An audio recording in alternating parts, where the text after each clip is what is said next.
Welcome back to Occasional Randomness. I'm your host, Eric Scott, and joining me, as always, my fellow co-host, someone who probably hates the end of a series as much as I do, Jason Johnson. It's crazy how they all died in that big explosion, though. I didn't see that coming. How about you? Yeah, I thought it was kind of a bad way to go. You invest all this time and a love of the characters, and they just whack them all at the end. I'm like, what the heck? Well, they actually told us that up front, right? I mean, it is the bad batch, so it's going to have a bad ending, right? Yeah, I guess the batch expired, has an expiration date. Anyway, as you might expect, we'll talk about that later. Although that's not what happened, but spoiler alert if you haven't already seen it. So Did you watch a different show than I yeah, did? wait a minute, which episode? No. But yeah, so tonight we'll start off with the Farscape part, which will be our first multi-part episode of Farscape Season 4, with Episode 2, What Was Lost, Part 1, Sacrifice. And then after that, like we kind of joked about, we'll discuss the last 4 episodes of Season 3, and actually of the entire series, Star Wars The Bad Batch, Episodes 12 to 15, which really 15 was a double-sized episode, so really there's 16 episodes like the other 2 seasons, but I guess they just wanted to end it all in one big extravaganza, so that's what they did. And as always, our little PSA announcement here: if you like what we do, please give us a like or a review wherever you listen to this at, or better yet, help spread the word on social media or to your friends or in person, or if you still do that, you all stay at home. I don't know, wherever you are, spread the word. Let everybody know about us. We'd appreciate it. If you still interact with people, we're out here. Yeah. If y'all don't still work from home, get out there and spread the word. All right, so this is the even numbered episode, so I believe you get the joy of recapping our first two-parter here. All right. Well, nothing to do but jump into it, I guess. So let's go ahead and kick off Farscape Season 4, Episode 2, What Was Lost, Part 1, Sacrifice. Previously on Farscape, which wasn't actually previously on Farscape, but we'll get back to that. Braca tells Commandant Grayza that if an officer superior to her orders it, he will execute her without hesitation. Grayza replies, "So says every one of your psychological evaluations, Captain Braca." Then later, Scorpius tells Braca that Grayza is a manipulator, to which Braca responds that Scorpius no longer has a ship to command. Well, yeah, we kind of saw it blow up last season, but anyway. Yeah, well, in case you weren't remembering that from some reason. Like you may not remember that opening. And now, on Farscape. Pilot tells John that Alec senses a planet nearby. And by the way, that's the old pilot, not our pilot. It'll make sense in a minute. But the weather patterns are interfering, while Rigel, Chiana, and Sikozu are trying to fix the scanners to no avail. Pilot asks why they're searching for this planet as it's uninhabitable. John replies that Jewel told them that every few cycles, the magnetics drop low enough for the dig team to stay for a while. Pilot relays that Alec doesn't sense any life forms, but is weak, so John tells her to rest as he and Chiana take a trip down to the planet, Arnesk. In some kind of temple, Chiana and John search around with flashlights. Then, as they get to a corner, they're met by an Interion, pointing his weapon at them. He threatens to kill Chiana if John doesn't drop his weapon, despite them explaining that he's not a peacekeeper. Jewel and Dargo suddenly come out, imploring the Interion, whose name is Tarnat, to get back. Dargo immediately rushes to John and gives him a hug, as Jewel does the same with Chiana, despite Tarnat's objections. Dargo asks John if Aaron and Rigel are with them, to which John says Rigel yes, but they haven't heard from Aaron. John asks if she's contacted them, but Dargo says no, not yet, but she will. Chiana asks Jewel if Moya's there, but Pilot and Moya are off looking for Aaron. John spots some symbols on a wall, and Dargo goes up to him telling him to cheer up. He has a lot to tell John about his travels. Meanwhile, Jewel announces that she's extremely happy to be there, alive, and no one trying to kill them. As they leave the room, a creature is seen in the water, listening to them. Jewel tells Crichton that this is the most important planet in the universe. When John asks about Moya getting spat out of a wormhole she was sucked into, Jewel doesn't remember, but says that Dargo has gone to find the weird old lady the crew picked up following the destruction of Scorpius' command carrier, and she'll explain what happened, since she spoke to Pilot for Arns about it. Jewel explains to John and Chiana how the sensors work to detect the magnetics, and how much habitable time is left, and explains that this temple is the greatest archaeological find for the last 1,000 cycles. Chiana, still suffering from the rough time she had away from Moya, breaks an artifact before storming off. John wants to go and find the old woman, but since Dargo is already looking for her, Jewel pleads with him to stay so she can tell him about this place. Chiana is looking for Dargo, who approaches her from behind. He tells her he couldn't find the old woman outside, so he came to look in there, and lets Chiana know that it's good to see her again. Jewel tells Crichton that 12,000 cycles ago, Arnescan priests worshipped at this temple and somehow maintained a truce with the Scarans and the Peacekeepers for 500 generations. No one knows how they achieved peace, as they just vanished one day, and no one knows why. So much for the peace. Yeah, so much for the peace. A woman, Instructor Vela, who is also at Interion, sneaks in saying that she knows why. First, she lets John know that she can see how Tarnat mistook him for a Sebacean. Same height, same color, but smaller brain capacity. She can see that John is not fascinated by the temple and says that, believe it or not, this place was once a paradise. She picks up a probe and explains that 3 of them, which together form the Dumas Triangle, were launched by enemies of peace, creating magnetic summers that killed the priests and drove everyone away. Jewel adds that Vela had found 2 of the probes, and if she finds the 3rd, legend has it that she can reverse the effects, reactivating the Dumas Triangle. Dargo asks Chiana if Jewel is driving her crazy yet, and Chiana replies that she just keeps going on about this place. Dargo can understand why. It can be like an obsession, and they've been working here from dusk till dawn. Chiana is then disturbed to learn that Dargo and Jewel have had a fling, and asks how he always managed to stay so far ahead of the Peacekeepers, when she was always close to being caught. Dargo reveals his ship, which he has named Lola after his deceased wife, and not the bunny, which has the capability to turn invisible, allowing him to remain hidden from the Peacekeepers. John explains to Rigel what is happening, and Rigel says that Moya better hurry because Alec's almost done for. They need to get off her soon. Eternal comms are suddenly cut off because systems are starting to shut down. Sikozu is trying to get John's module started in case they might need it. On a command carrier, Braca shows Grayza a message that they intercepted. It's from Vela to Moya, telling them to retrieve Crichton and the others as soon as possible. Grayza tells Braca that he was right. They did follow the Interion to the planet. She tells him to get them there in 5 arns, but first to see something. She has Scorpius in the Aurora chair, where he says he finds her amateur attempts at torture most pleasurable. She says that maybe he can withstand it, maybe not, but the rod she has will make it all the more difficult. Braca inserts a yellow rod into Scorpius' cooling system, and Scorpius pleads with Braca not to do it because I made you. But Braca retorts, no, I made you.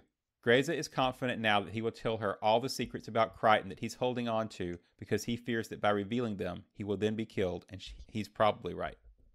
Crichton finds the old woman and also the creature Uni. She tries to get it to scatter, and then with a bit of prodding, she remembers who John is. She tells him to ask Pilot the details of what happened to Moya because she needs to follow Vela. She tells them that she is 293 cycles old, and anytime there is goodness, it will be destroyed by a cause or a weapon, and she won't let Vela have it. John says that he might have stopped Aaron if he'd known about her pregnancy sooner, since she's carrying his child. The old woman says that she just wanted him to accept Aaron's decision. She then spots and snaps up a 1-claw-legged snail-like creature, a laka, crawling up the wall nearby, crushes its shell, and tells John that if its insides contain a substance that, when shoved up the nose, will help him forget Aaron and everything else for a time. Yeah, that's good. I'll pass on that. Yeah, pass on the snails up the nose. She offers him that as an alternative, which, after a moment's hesitation, he refuses, then tells him to ask Vela if all the priests died here, why are there no bones? Jewel and Dargo are using a Cerex carver to uncover symbols on one of the walls, and Dargo tells her he's really enjoying being here, so he doesn't know when he'll head off with Crichton. Vela shows up and tells him that the symbol is a prayer wheel found on every wall. She asks why he is using the carver, as unskilled hands can be perilous. The process that strips away age when it hits living flesh absorbs the molecular signature of whatever it touches, and she proceeds to turn a bug into a rock. A little foreshadowing there, Yeah, maybe. so watch where you point those things. Yeah. And they just walk around with them on their arms. Anyway. As Grayza takes a bath, Braca tells her it's impossible for the command carrier to land due to interference. but Marauders, with their less sophisticated technology, can make it through. The dig site will remain habitable for another 40 to 50 arns. She then calls Braca closer and makes him get on his knees. He tells her the only other ship in the vicinity is a dead Leviathan in decayed orbit, and he's preparing a squad now. Grayza wipes some sort of sweaty fluid off her body and wipes it onto his lips, seemingly bringing him under her complete control. He reassures her that he's not bothered by what's happened to Scorpius, and she tells him that they will go to the planet with 3 Marauders and 20 soldiers. She will go herself to see if somehow she can use Crichton. Perhaps Scorpius' enemy can be her friend, as Braca continues to try and get closer to kiss her. Jewel is with Vela, and Vela asks if Jewel will keep studying when they leave the dig, while Dargo is around the corner listening. Jewel says that she will continue if allowed, and when questioned about him, says Dargo is her friend. Vela states that he is not her equal. Intellectually, Luckans are an inferior subspecies, and she will be blamed for any of his mistakes, which Jewel knows and accepts. John is outside when Tarnat brings the old woman out at gunpoint. He arrested her because she told him what John was planning. She bites Tarnat's arm and runs to safety behind John, continually egging him on to shoot Tarnat, saying they won't use the probes for good. John tries to persuade Tarnat that he's not a threat. He just wants Moya to come so he can leave, except for one thing, and he punches Tarnat, saying, "Do not point your guns at people." The old woman tries to get John to punch Tarnat again and shows him how it's done. Yeah, that was funny. Yeah, that was a good spot. Here, like this. She says that he has to shoot people because Vela will take the probes and use them as a weapon. That's why she sent the rest of the dig team away. There was once peace here, and she thinks that John should see what was lost, so she blows some herbs in his eyes to make him see the ancient world. He sees priests, a goat-like alien creature, and a pyramid-shaped children's tile. The woman says that a peaceful threat within us all, it started here. She makes John see the effect of the Darnaz probes, and when the vision ends, he tells her what he saw, and she blows more herbs to send him to sleep. Yeah, she loves those herbs, man, I tell you. Yeah, it's like a superpower.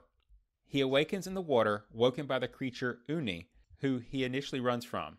Uni explains that the old woman left him in the river, and that Vela has found the location of the 3rd probe underground, and the old woman swears she will kill Vela to stop her from using it as a weapon, and she took John's gun. On Elec, Pilot is chanting when Rigel disturbs her, so he pets her and tells her that no one's here and to carry on. Meanwhile, Dargo asks Jewel why she didn't stick up for him with Vela. Jewel tells him that most Interions think Luxans are inferior, but on pressing, she says that she thinks he's unusual for a Luxan. Rigel calls to Kozu and asks if she's finished with the module, and she gets it started. Back on Arnesk, Jewel says that she never believed any of them cared what she thought, but Dargo does care, and if someone would have criticized her, he would have stuck up for her.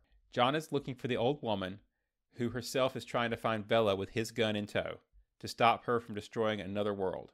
She is hearing voices saying, "Don't let them use it." Vela finds something, but someone comes up from behind her and turns her into a rock, so she's part of the wall. John spots the shot and finds Vela, only to be met by Dargo, wearing the Cerex carver.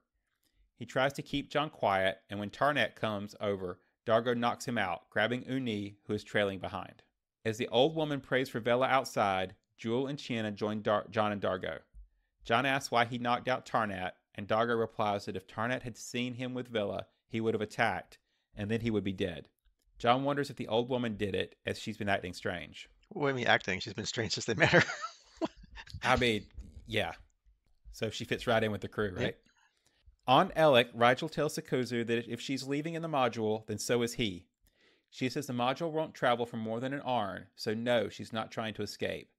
Suddenly, she picks up a coded Peacekeeper transmission, having earlier modified the module to pick them up, conveniently, and discovering the 3 Marauders heading for the planet. She tells Rigel to contact Moya and warn her not to approach the planet, then to hide and shield his life signature while she goes down to the planet to warn them. John is with Tarnat outside looking for the old woman when he gets a case of deja vu. Remembering this place from his vision, he uses a carver to find the child's tile he saw in the vision. He recognizes one of the symbols as possibly being ancient Egyptian, while Tarnat says that one is Interion and the other one may be early Sabatian.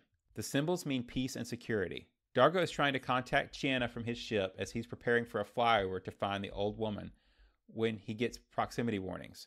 John tells Tarnat that there's a link between his world and this world. He spots Chiana, who whispers, "Peacekeepers," and outsteps the entourage, killing Tarnat. Dargo is looking for Chiana when Sikozu appears above him, telling him that they've already been captured. Meanwhile, John and Chiana are thrown to the floor as Grayza approaches. She tells him that she can make things easy for him, and to prove her goodwill, she gets Braca to bring in Scorpius, who is on a leash and dribbling. She says that he'll never bother John again and gets him to kiss her feet. When she offers him to John, he tells her he can't come up with anything better to do to him than that. She strokes more fluid off her chest and makes John smell it, saying he might like what she wants. John grabs her, but only for a kiss. She tells him to wait an Arn and then they'll meet. Rigel wakes Pilot to try and get her to calm Moya, but Pilot can't do it. Braca tells Grayza that they've captured an Interion, Nabari, and an old Traskin, but nothing on the Luxon or the Peacekeeper trader. They have about 20 Arns left on the planet when Grayza notices Scorpius regaining motor stimulus, so Braca changes the rod. Meanwhile, Uni is seen securing the 2 found probes are safe. Locked up, Chiana tells the old woman that Crichton found a tile, as Jewel is depressed and tells that she stole things from Diggs before to learn more, but never from here. She dreamed of this temple. The old woman gets Chiana to distract a guard by letting her go to the bathroom. Meanwhile, Grayza uses more fluid to get John under control, despite his resistance, and they get it on with John offering her whatever she wants. The old woman finds John curled up, haunted by Grayza's violation of him, telling him that the magnetics must push the visions further. The suggested becomes real. Grayza doesn't know that John saw the probes, since the Peacekeepers must never have it. He knows where the 3rd probe landed, and she thinks it's her fault. She only wanted to show him peace, but somehow she showed him what he must not know. She blows more herbs and tells him that Grayza can never know where the 3rd probe is, so he must die. As she repeats, "Forgive me," she makes him walk to the edge of the cliff, and as Braca arrives on the scene, John jumps over the edge and into the water below. And the old woman says, "He'll never tell you now. Never." To be continued. Yeah. Well, that's the end of Farscape. John's dead. Okay. Yeah, and that's where we said it was a finale, right? Yeah. A little bit of trivia about this episode. Many of the scenes were filmed in the same locations as the climatic sequence in Mission Impossible 2. The story for this 2-parter was originally going to be the finale for Season 3. The previously on Farscape segment includes scenes shot for Crichton Kicks that were not used in the episode due to time constraints. The producers felt that including them here would bring the audience up to speed. See? Told you hadn't seen them before. It was so previous that we never knew what they were. Yeah, it was previous. It just was previously unshown. It should have been previously not seen on Farscape. That would have been the way to do it. The strange goat seen in Crichton's vision was nicknamed Goatzilla by Jim Henson's Creature Shop, and fulfilled David Kemper's longtime desire to see a star goat on the series. Wayne Pygram suggested to director Rowan Woods that Scorpius be led around on the dog leash to emphasize his dramatic change in situation. Jewel's physical appearance received some minor alterations from this episode onwards. Her hair now remains permanently red, and she is given matching makeup above her eyes, which was matched with Vela, another Interion. Her eyes were also made a brighter shade of green. And finally, a deleted scene from the episode showed Dargo explaining to Chiana that he had a change of heart. Killing Macton would not bring his wife back. So instead, Dargo transmitted a message to Macton indicating he knew his location, feeling that having his enemy live in fear that Dargo could turn up at any moment would be better than killing him. So that's the end of our first 2-parter of the season. What'd you think? Yeah, so if you couldn't maybe tell from our comments before we started this, we usually almost have nothing bad to say about Farscape's multi-part episodes. In fact, I think we said that they're like some of the best of the series. And kind of, I think maybe our harshest critique of a multi-part before this was the 3-part Look at the Princess story, remember? And then which we thought was more like 2.5 parts. You know, Right. the part with the Leviathan creators wasn't really needed. It's kind of like filler. So kind of here with this first episode, I, I was totally confused by the old woman and what she was doing. Like it just didn't seem to make any sense. And then Dargo was seemingly all happy and just going to hang out here forever and do archaeology stuff, which now we know they cut a scene out, so that makes more sense after the fact. But it sure didn't help while we're watching the episode. Right. It's like, weren't you going to go after your wife's killer, and that's why you left last season? And now you're like, yeah, I'll just stay here. I'm like, huh? What? So Yeah, we definitely put the band back together pretty quick yeah, here. so that would have gone a long way to maybe not making that like couple of minutes confusing. But now, of course, it makes everything understandable. So, but a little late when you're watching it. But and then yeah, back to our crazy old woman friend here. I don't know what's going on. Is she possessed? Is she being influenced somehow by these priests that used to be on the planet? I mean, I don't know. But other than those kind of points there, it was okay overall. It wasn't amazing, but it did set up our little mystery to solve about these probes and where the priests go. Are they really dead? Like she said, are there any bones? I don't know. So are they dead? And then the little children's tile that has different language symbols on it. So is Earth somehow linked to this planet? Which would be cool, and that would explain again the usual sci-fi trope of all aliens look like Earth people. So yeah, Yeah, I was definitely getting Stargate vibes from that, right? That's what I hmm was thinking, especially when they went the Egyptian route. yeah. So did they settle Earth or vice versa? Well, it could be vice versa because we didn't leave Earth, but somehow we come from Sebastian somehow, whatever. Who knows? So maybe again next episode they'll explain the mystery here. Did love the command carrier scenes with Scorpius being tortured and later broken and on a leash. So I loved it because you want him to get what's coming to him, and that's about as good as you can get. Like John said, he's like, I can't think of anything worse to do to him than you did. So, and yet when he gets free, not if, he's coming for Braca and Grayza. You know it. That could be interesting in the next this part of the season or whatever. And yeah, as we mentioned, I was confused by the previously Farscape segment because we did watch the last one like a month ago, and as we record this, and I'm like, wait a minute, where are these scenes at? What? I don't remember any of these scenes. Yeah, I actually stopped and backed out to make sure I was watching the right episode because it said previously on, and I'm like, well, junk, I haven't seen this, so I guess I skipped an episode. The info button, and be like, no, it's episode 2. I'm like, Yep. huh, okay. So yeah, I'm glad that they did put that there because it does explain things. So again, I guess you couldn't find 30 seconds to put that into the prior episode, but okay, whatever. I mean, you could assume and fill in the gaps that Braca is now captain because Scorpius is done, and Gray's is in charge now. And since Scorpius did blow up the command carrier and have all his research destroyed, so he's now no longer as important as he was, and now Grace is in charge and it's her command carrier. Okay, you could assume that, but it was nice to see it because that's I'm watching a TV show. I want to see it, not have it explained to me. And I guess long story short, I guess overall, not really wowed by the episode. So hopefully they bring it home in the second part here. What do you think? Yeah, I have to admit, I'm glad it just wasn't just me. I enjoyed the action parts of the episode, and I think we'll get into that as we kind of go. But I spent most of the episode confused, and I feel like I've said that a lot about Farscape lately. They seem to be on a roll of me being confused for most of an episode. But usually by the end of it, I feel like I get into the swing of things. I catch up, right? And I'm into it. And this time, not so much. It was like, and part of that, yeah, I think you hit the nail on the head earlier. It's the old woman, right? There's a lot of the things with her that it's just like nobody says anything to her. Nobody comments on it. She just does weird stuff, and everybody's like, yeah, she does weird stuff, and blows something in your face and subliminal messages. I don't know. It's like it's a very odd thing that they've introduced with her, and it's taken me some getting used to. Yeah, so now I'm kind of hoping that they're all under some kind of like subtle influence or something that would explain why they're just off. But again, we have a whole episode to go, so we'll see. And yeah, like you said, that they're kind of bringing the band back together a little quickly. Of course, otherwise it could be kind of boring to have both of them off camera for a while. So Well, yeah, but we did spend what a large part of last season with a split crew. yeah, So if they do it right, yeah. Whereas here, I guess they just decided they have probably maybe a lot more story to tell this season. So now we've already been, bam. but now basically everybody's back except Aaron. And yeah, the planet that John thought they were on somehow, however he knew that from last episode, was correct. Here they are. So I don't know, plot knowledge. Okay, go with it, whatever. Yeah, although they are missing Pilot and Moya at least for this episode, right? I mean, I know they said that they were there, but I'm not sure how they were there because the last time we saw them, unless I missed another previously on segment, they blipped through the wormhole and left John exposed, right? Or all by himself. So, Yeah, it sounds like they cut another scene out of. I know that they one off said, "Oh yeah, Moira and them are looking for Aaron," and then that was it.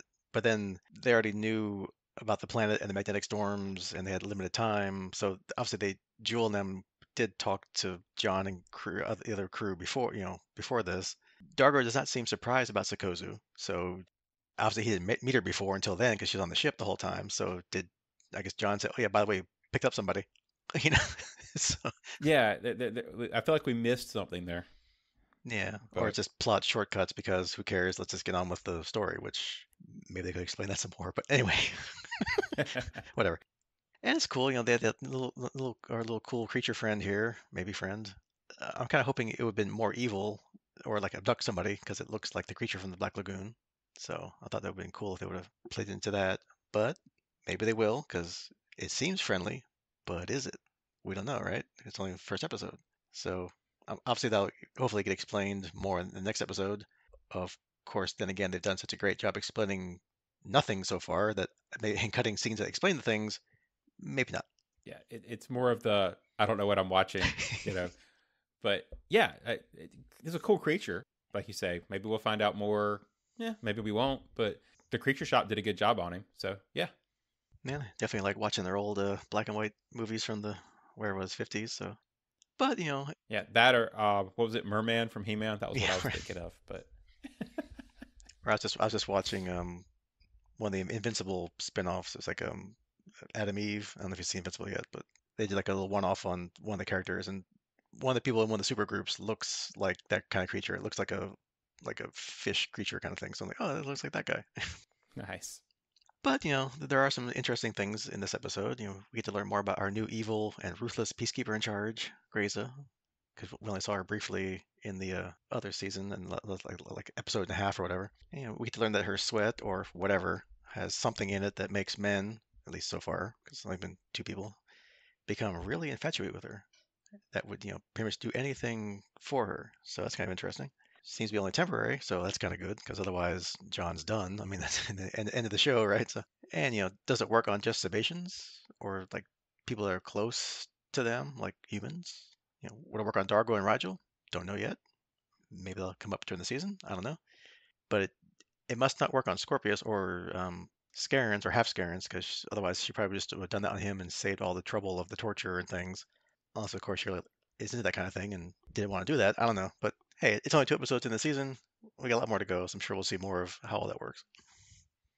That they're definitely going to find a way. That they definitely have found a way. I should say, to step it up over the oddness of Scorpius. Right? I mean, I really didn't think they could do that. Scorpius was kind of a very odd and interesting character, and had some creepy moments.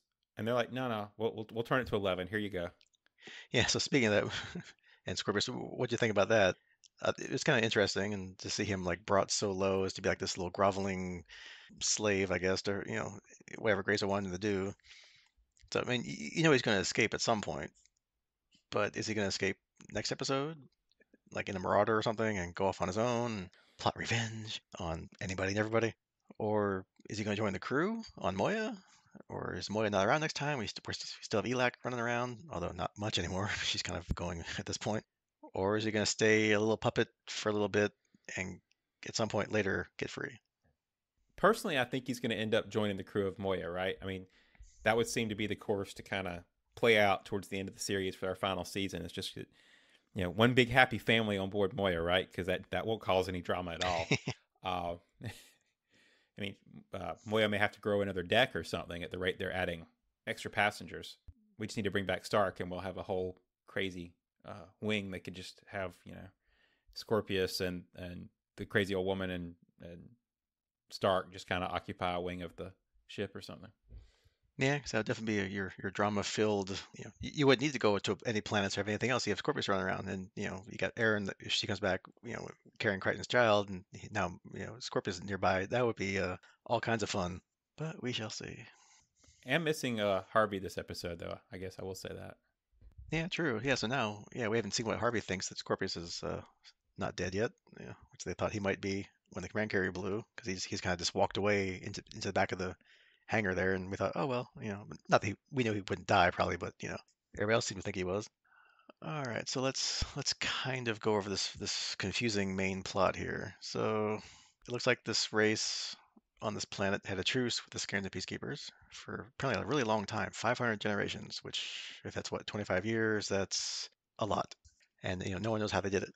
And of course, now you can't ask them because they're all gone. Somewhere. And people didn't like that. No bones Yeah, about right. it. Literally, no bones. And people obviously don't like, some people don't like peace, so they send those three probes that wiped out the planet or made them leave or whatever. Vela's close to finding all these probes that can, in theory, undo all this. Although, for some reason yet unexplained, the old woman thinks that she's going to turn them into weapons and do the same thing to this planet that to other planets. She tries to get John to shoot, everybody, which he doesn't want to. He just wants to find Moya and get out of here. Then she's messing with him again with these herbs and visions. And at the end, I guess she thinks it's all gone to pieces, and John knows what this final thing is, and he'll wind up telling Grayza. So, in order to keep him from doing that, she blows more stuff into his face and has him go jump off a cliff. So I'm like, okay, what'd you think about all that? So I guess we get the answer to if somebody tells you to jump off a cliff. And anyway, because John did it. Yeah. I somehow missed until we were doing the recap that the creature from the Black Lagoon has a couple of the probes already, right? So I guess he took them to keep them safe, and yeah, we'll get more explained hopefully next episode. I kind of got lost in the crazy old one's craziness threads to keep track of what we were trying to accomplish there, but yeah, it was as we've kind of stressed, I think it was a little bit back and forth on the crazy scale for this one.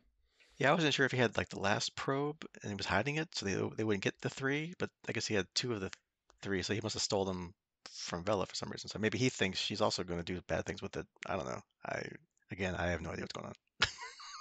So, and another thing we have no idea what's going on is who killed Vela.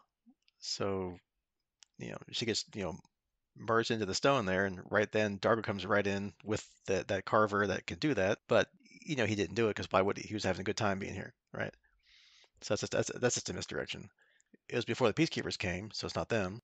The old woman had the pulse pistol, and she wasn't going to do that. So if we do our process of elimination, and of course the TV law of conservation of characters, the only one it could possibly be is that creature, Uni, the Black Lagoon ripoff here. So I think he's got more secrets than we know, and we'll find out next episode, hopefully, because somebody please explain what's going on. Yeah, I can agree with that. I mean, otherwise it'd be a huge waste of that character, right? I mean, so far all he's done is take the stuff, unless he's going to turn out to be like one of the original inhabitants that's become water dwelling because of something, or they could pull something like that out. But the only other character that was left was besides him was the other Itineron, right? The one that the peacekeepers kill as soon as they get there. So Yeah, so if he did it, that was kind of a waste because he didn't get any payoff. So yeah, right, I was thinking him until he got killed. So yeah, I don't know. yeah, seems to be a theme of this episode. Yeah, that could be the episode title. I don't know. I don't know. Yeah, so that's kind of it. I mean, I don't know what else to go over here. Anything else you want to mention? I guess we do learn that a new thing at Dargo's ship, that he's named Lola or Lola after his wife. So that's kind of nice. Or the Yeah, bunny. yeah. It's got a cloaking device. So hey, of course, why not? Let's give it everything. Let's let Dargo have a cool toy. He's carried around a sword for a while, so time to give him something new. Yeah, now we got our cloaking ship that can destroy like Leviathans in one shot, that kind of thing. So hey, why not? Maybe we'll have more space battles in the season 4 here. Yeah, I don't know. They may have blew the budget, so we'll see. Yeah. I hope not. I feel only 2 episodes. Yeah. It's gonna be Deep Space Nine from now on. Everything's gonna be on the ship. They don't go anywhere. Yeah, it's like, we won't find Moya for another half the season. We'll just fly around Dargo's ship the whole time.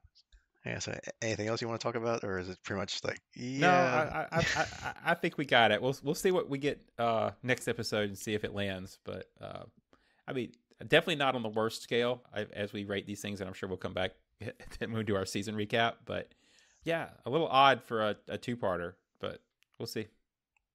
yep, yeah, they got a whole episode to explain what they just tried to explain this first time. So we will see. And speaking of which, on the next podcast, we will do that. We will review Season 4, Episode 3, What Was Lost, Part 2, Resurrection.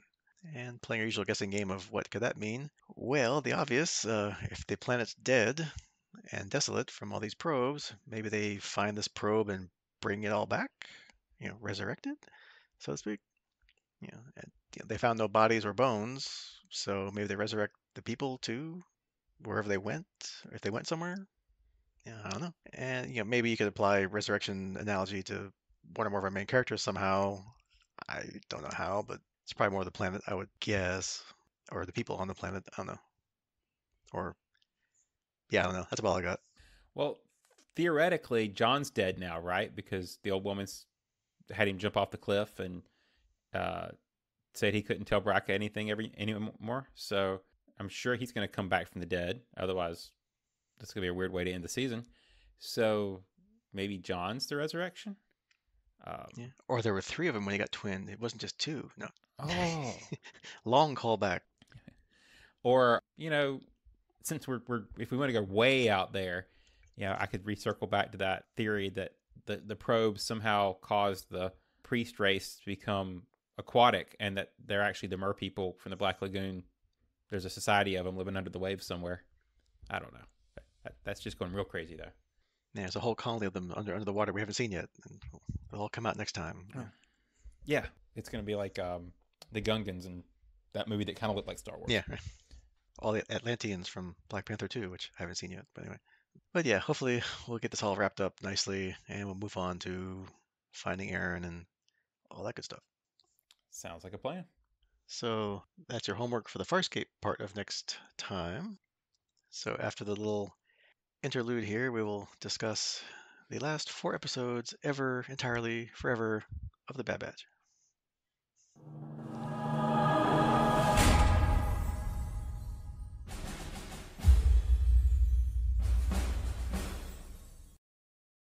All right, so keeping with our every third of a season here of Bad Batch that we've done so far, we'll cover the last 4 episodes here, which really, as I said before, was kind of really 5 episodes because that last episode was about twice the length of all the rest. So really, you get 16 episodes. So it matches the other 2 seasons. So good enough. That's my math. I like it. I'll stick with it.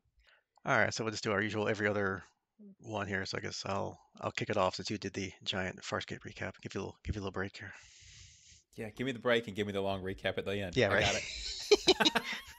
See how your brain works. I'll give you the double-sized episodes. You get to review 3. I get to review 2. That's how it works. Yeah. All right, so we start up here with episode 12, Juggernaut.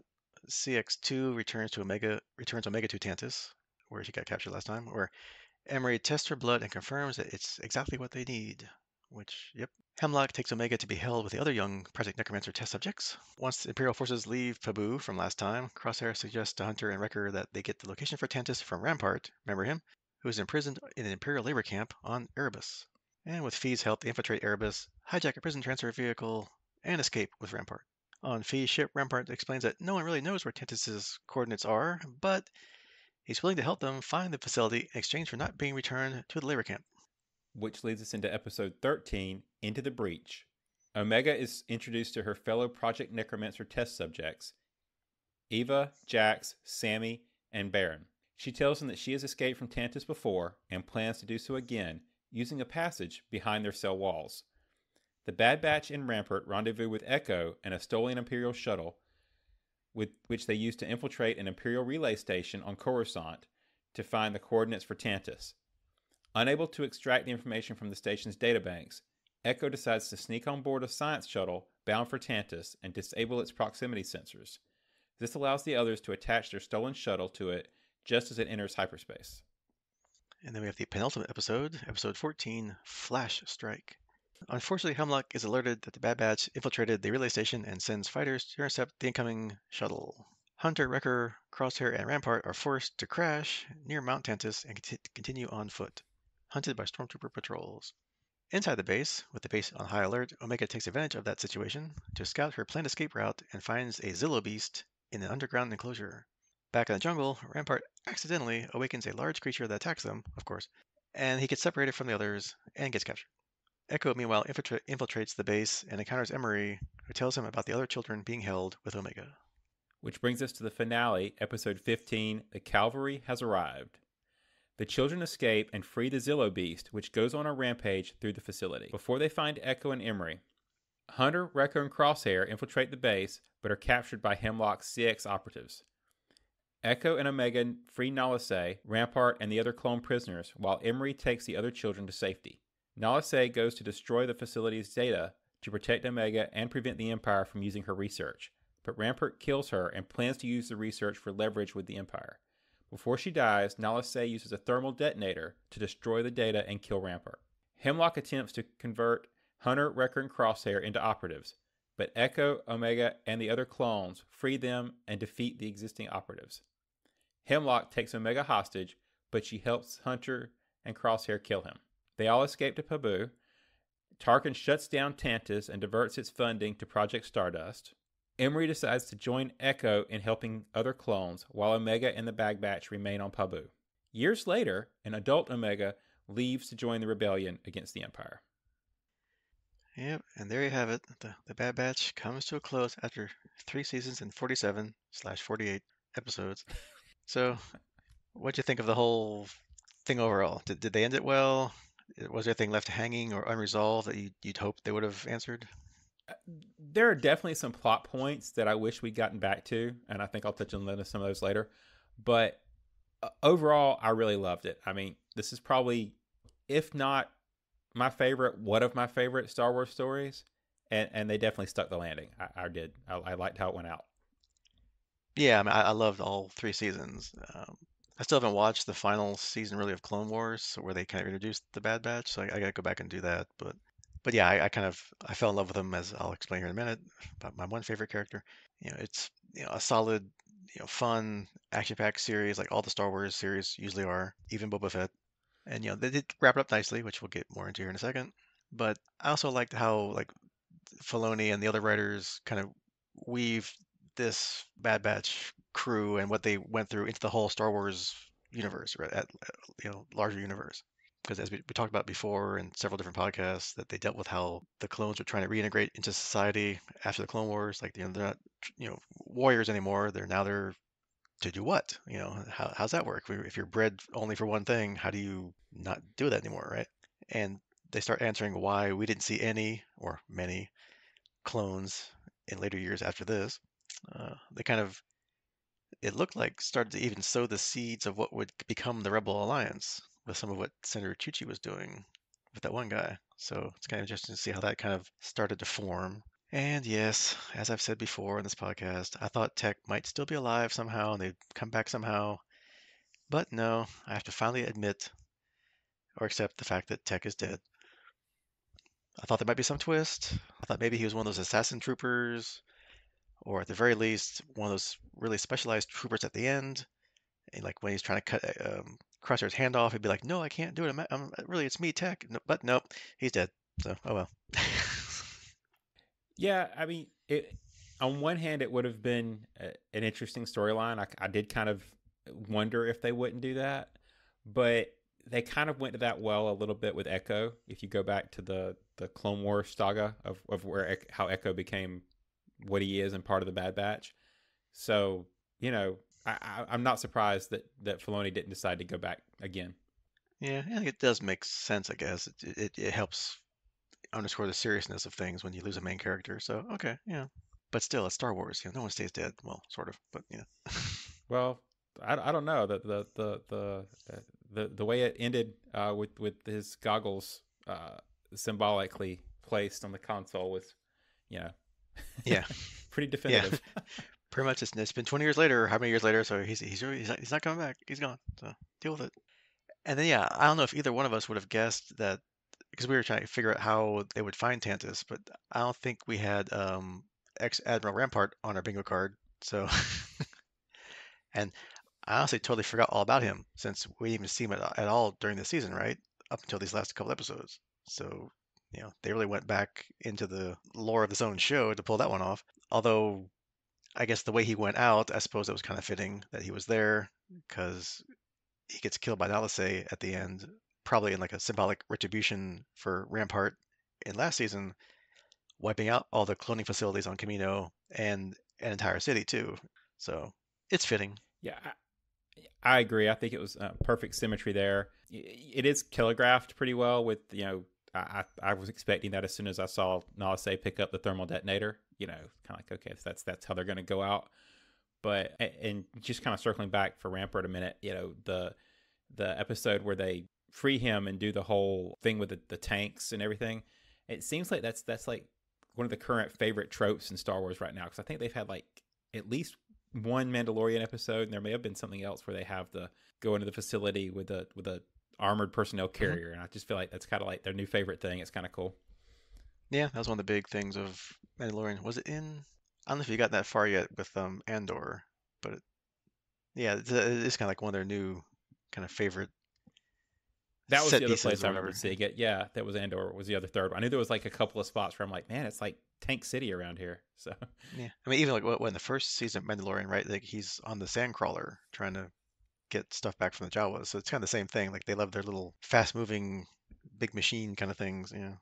yeah, Oh, let's see what other nice things we talk about. We got the so once we do get Rampart, and now we gotta figure out the coordinates. It was a nice little infiltration episode with the Batch and Rampart trying to get the coordinates that they thought was on the Imperial station that was on Coruscant. So not only do you have to try and infiltrate that, you keep wondering if Rampart's going to try and turn him in, right? Like maybe second guessing being freed, or now he's back with the Imperials. Now he'd be like, look, the guys you really want, right here, look.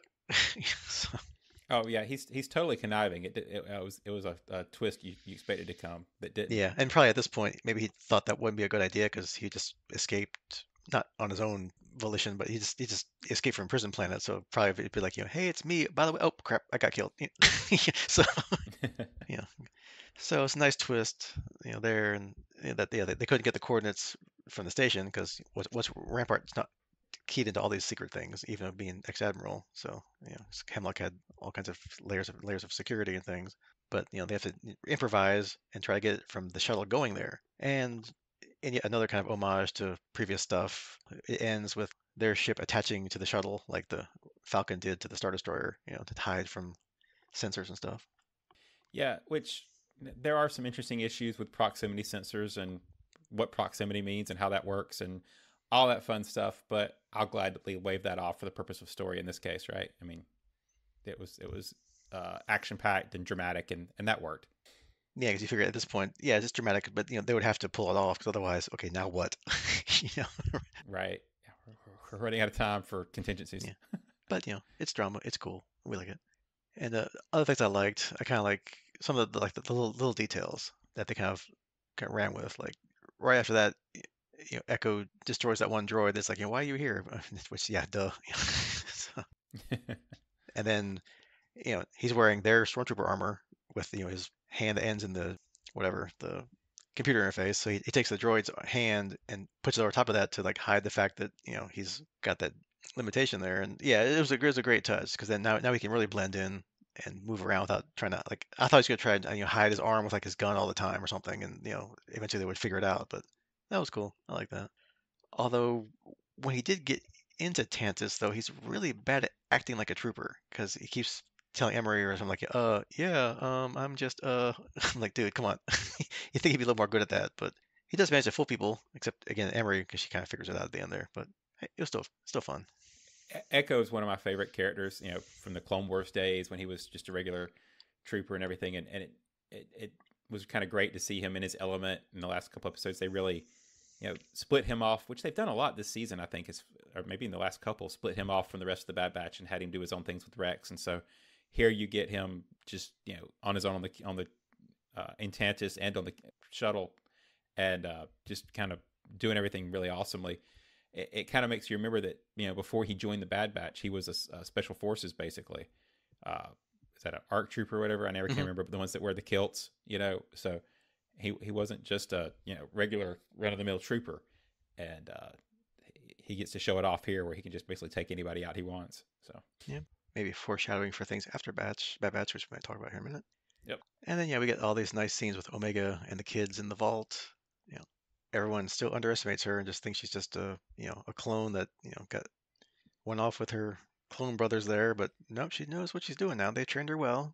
She snuck her way into the walls there to explore how to get out of the vault. Although when I was watching it, I was kind of thinking like, how many blood samples or whatever keep whizzing by in this like pneumatic tube sci-fi bank vault drive-through thing, whatever's going on. Like, but okay, fine, whatever. It's funny.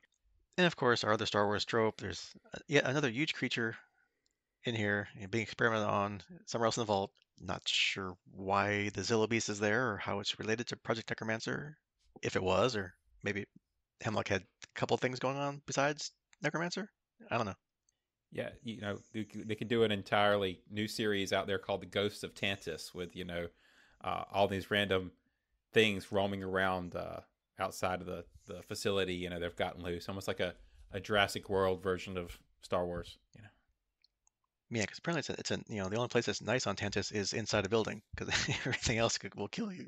Right, which is similar to that Vine planet where the last lab was at, Mhm. right? So they evidently have a history of deadly planets they leave in their wake. So Yeah, you wonder like like the Empire scouting team, like let's find a place we can put this your top secret research facility. I know just the place. well, and how many of them are escaped experiments that just make the planet worse, right? Yeah. So or they have really bad procedures on locking down their experiments. Right. And then yeah, so they finally get on the shuttle, they find the coordinates, they get their way there. So I thought, okay, great. They're gonna, detach from the shuttle, they're gonna sneak, down the planet, they're gonna infiltrate Mount Tantiss, and then of course they'll get discovered in there and have to fight their way out or fight their way to get Omega. But no, they pretty much get shot down immediately once they enter the atmosphere because Rampart Hemlock is a smart guy and figured out that, yeah, I know what this means. They're here. So now they got to make their way through said deadly jungle. And of course, we have another obligatory huge beast that they just run across. But Wrecker gets hurt, which is kind of interesting because they go with that and they keep him kind of a little out of it for the next few battles there. So it makes the stakes a little more interesting. And then, this is the point where I thought, Rampart would finally turn on them with the troopers out there searching for them. I thought he would be like, wave him over here, like, he's over here. But, the little beast there kind of ruined that plan probably, and he runs away and just gets captured instead. Yeah, it makes it kind of one of the more interesting parts of the story to me, and how they ended it, because I was kind of like you. I was expecting a big rescue mission and, whole big thing, which you get, but it it almost would have worked out better from a rescue standpoint if Hunter and Crosshair had stayed out, like, and Wrecker, right?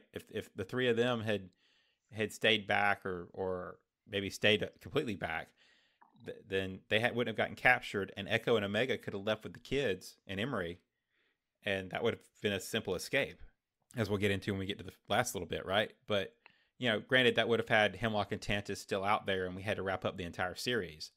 But you almost could have see it from a season-ending episode where that would have been like, oh yeah, we just escaped, and we'll deal with them next season. So Yeah, or it'd be funny, like, they finally storm in there and open the vault. It's like, okay, Omega, hey, where'd you go? Oh, she's left.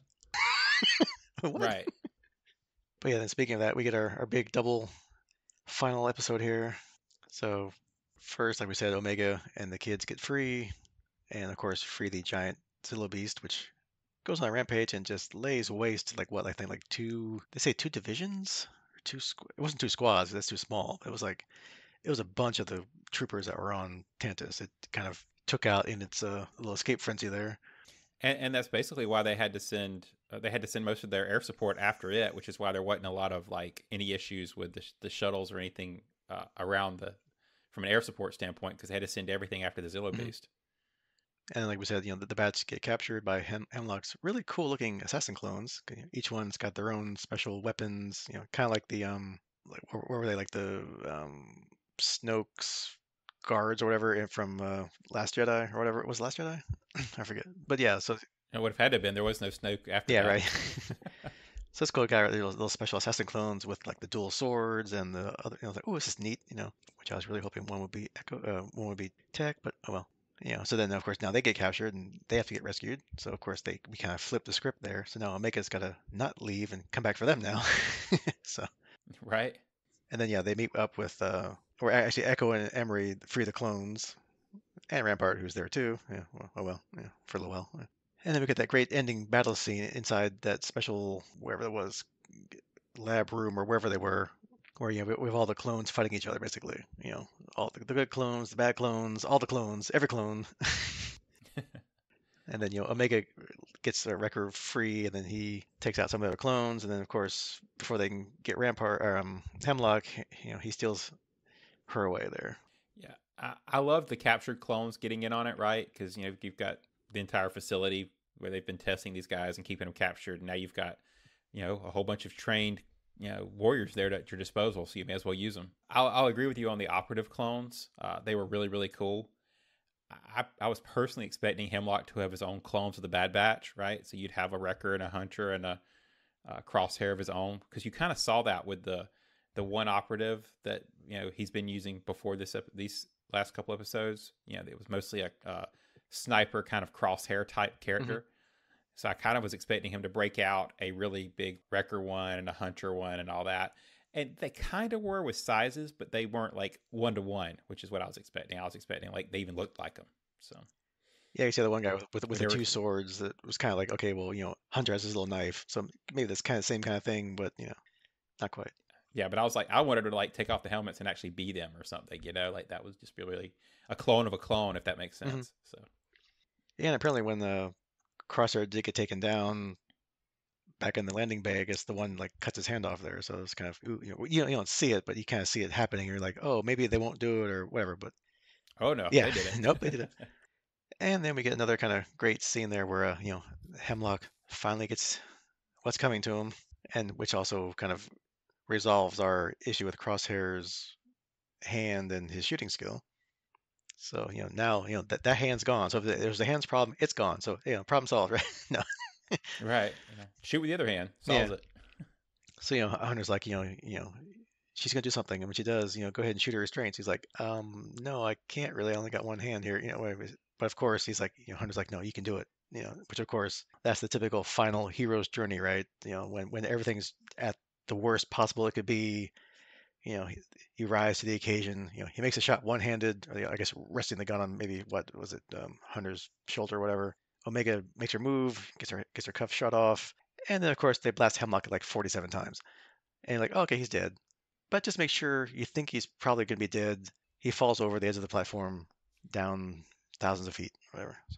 So he's really dead. Wait, well, that actually just means there's no body, right? Because now he can come back because you know, there's no body. They survive. Well, Well, except for no, Tech. yeah, see, that's Uh, what I thought. See, but no, I got proved wrong there. So yeah. but yeah, that was a great resolution and an awesome scene. Because especially the fact that it was he was being supported by Hunter, right? So the entire 3 seasons of Bad Batch has been. It started with the good soldiers follow orders and Crosshair leaving his brothers, and it ends with them supporting each other and finishing the mission. So full circle. Yep, they bring it home. Yeah, and then just of course as the batch gets everybody on board a shuttle and leaves, Tarkin shows up to see what's going on here and get his update. And we do learn that yes, all the Project Necromancer data has been destroyed. So Nalise's thermal detonator there did a good job, and he diverts all remaining funds to Project Stardust, which of course is the Death Star project. So another nice tie into the movies and TV shows. And apparently now it'll take a lot more years for Force-sensitive clones to become a thing. Not until Mandalorian, after the Empire falls, and way, way later in the New Empire. Yeah, somehow that will become a Yeah, thing. so Somehow. somehow they did, we kind of backdoor it to say like, well, they're going to do it, but we kind of postponed it for 20 plus years or 40 years or, so Yeah, so somehow they'll return. I got it. yeah. And then we have what we think is the ending. So, they're all on Pabu. Emery goes off with Echo to help resettle clones with the help of Senator Tucci, our clone rights advocate, and possible potential rebellion starter. Don't know, but it kind of looked like it in that one episode. Probably the kids that were abducted get sent back to their parents, but they said they were looking for them. So I'm assuming the good thing, and they found them and got them back to their parents. And then we think this is it. We have a nice ending scene where the remaining clones are left. Omega and Batcher are sitting next to a tree on Pabu, just relaxing and sighing that, job's done. We can finally take off the armor and relaxed. Fade to Yeah, black. fade to black, but then unfade to black, where apparently years later, an adult Omega meets an old gray-haired, or mostly gray-haired hunter in that little grotto where their ships are. And Omega says she's going to go off and join the rebellion and be a pilot. And you want to come too? He's Hunter's like, nah, I'm kind of done, but if you need us, we'll be there. And Omega and their little gonk droid leaves in the shuttle, and off we go. So I thought that was a great kind of, oh, by the way, here's a real ending, but it also sets up things that could possibly happen in future series if they wanted to. Yeah, I mean, I agree. They definitely stuck the landing and then stuck the second landing because while there are a lot of loose ends that they can, out there, they can almost all be mined for future shows. So, this may be the end of the Bad Batch, but we've got, you know, we had an episode where they brought Ventress Hmm. in. Uh, we didn't really get to do a lot with her, so maybe there's a back door there to spin off a Ventress series. What's going to go with her? We've got, what happens with Echo and Emery, the clones and how they're resettling them. So you could do a whole spinoff on Echo and Emery.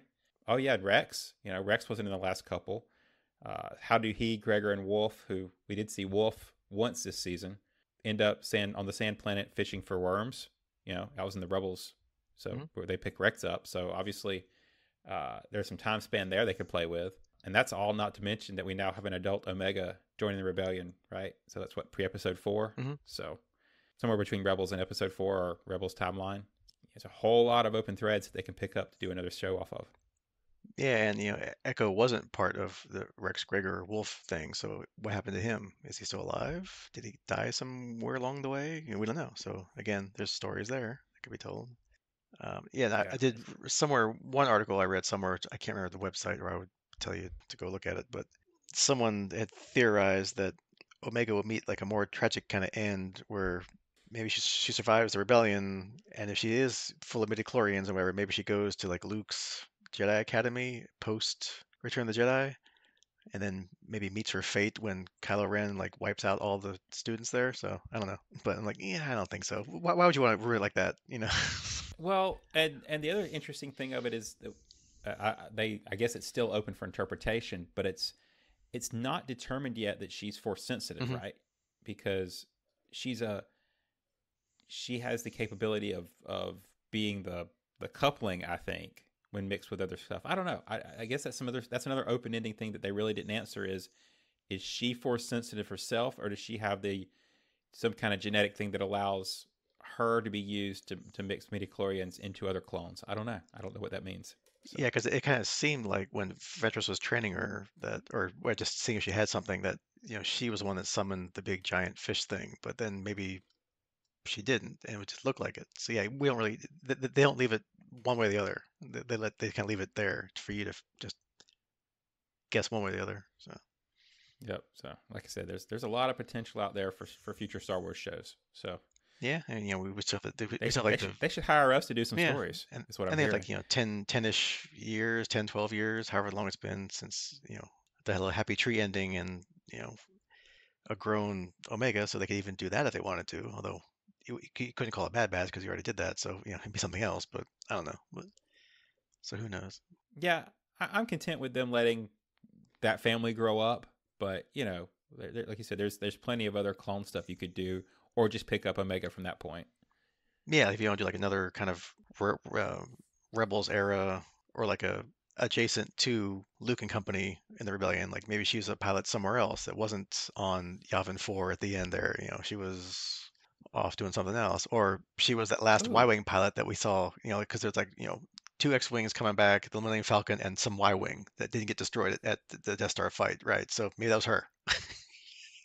yeah, I've got it. They could do they could do the Rogue Squadron series that they wanted to do with a bunch of X-wing pilots and have Omega be one of the X-wing pilots. Yeah, there we go. Because I love those books, the Rogue Squadron books, so that'd be cool.